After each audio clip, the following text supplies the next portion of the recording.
Acteur et partenaire de l'économie régionale, la Caisse d'épargne Rhône-Alpes vous présente l'invité éco.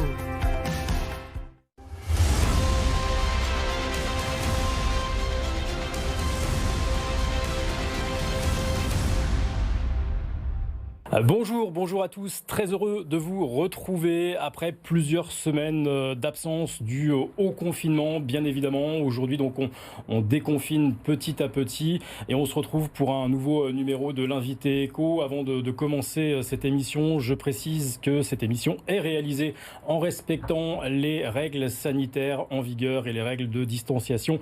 Toujours à mes côtés pour m'accompagner Audrey Henrion, bonjour. Bonjour Jérôme. Journaliste, spécialiste économie, responsable d'édition du Journal des entreprises. Tout de suite, place à la présentation de l'invité. Bonjour Laurent Fiard. Bonjour. Merci d'avoir accepté notre invitation. Vous êtes président et fondateur de Visiative, une entreprise en très bonne santé, cotée en bourse, qui travaille à rendre les entreprises de toute taille et de tout secteur de plus en plus agiles avec les outils numériques et digitaux. Exactement. Cette semaine, la quasi-totalité de vos 500 salariés à Lyon sont en télétravail. Quelle mutation profonde cette crise du Covid-19 va-t-elle entraîner dans votre structure ? Alors, tout d'abord, le premier réflexe a été de mettre les salariés en sécurité. Le deuxième réflexe était de continuer l'activité. Donc c'est vrai qu'on a le privilège d'avoir un système d'information qui est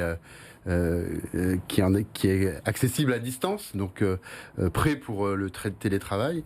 Et c'est vrai que le réflexe a été justement de se mettre dans une dynamique de télétravail pour préserver le service à nos clients. Est-ce que vous allez demeurer dans cette posture de travail à distance ? Est-ce que l'open space est mort, comme l'a dit hier Jacques Séguéla ?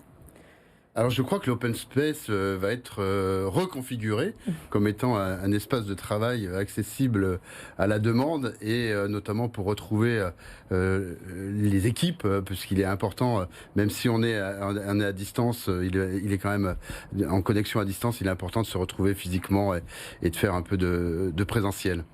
Alors vous présidez le MEDEF depuis 6 ans, vous représentez environ 1000 entreprises du territoire qui pèsent entre 50 et 250 salariés à peu près.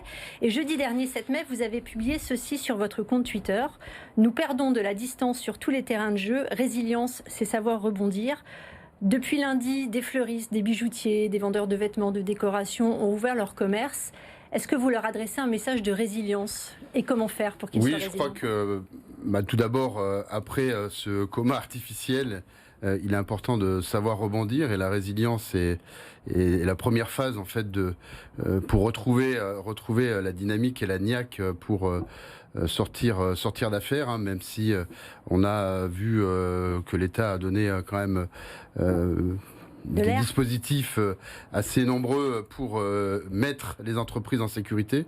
Ceci dit, on aura un effet boomerang d'ici quelques semaines et on pourra y revenir. Donc, premier sujet, la résilience, l'entraide, la dynamique commune, l'humilité, réapprendre, se réinventer.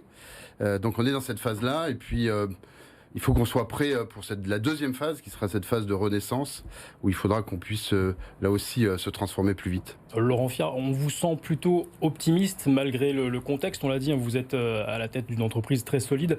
Est-ce que vous n'êtes pas finalement un petit peu à contre-courant de la majorité des dirigeants lyonnais ?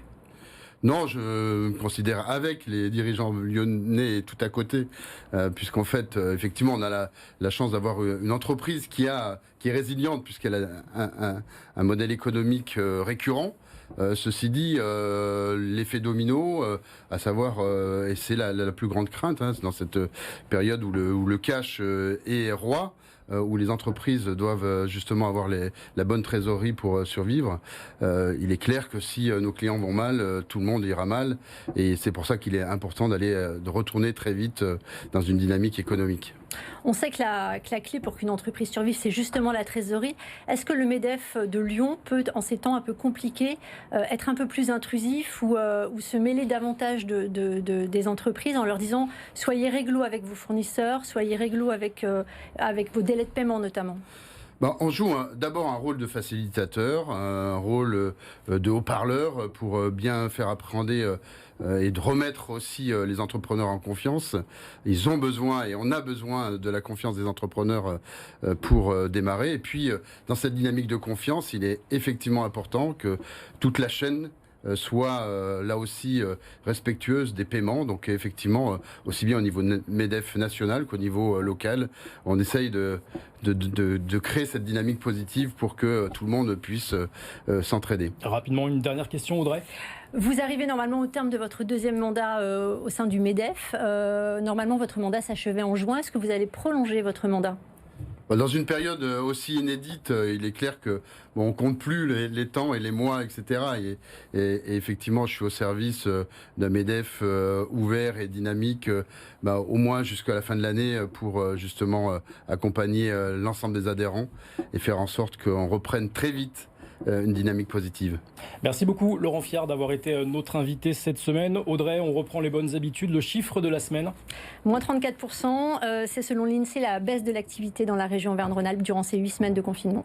Et la semaine prochaine, nous recevrons Michel Vieira, le président du réseau de vente d'électroménagers MDA, qui a placé son groupe en procédure de sauvegarde. Merci beaucoup à tous les deux. Très bonne semaine et à la semaine prochaine.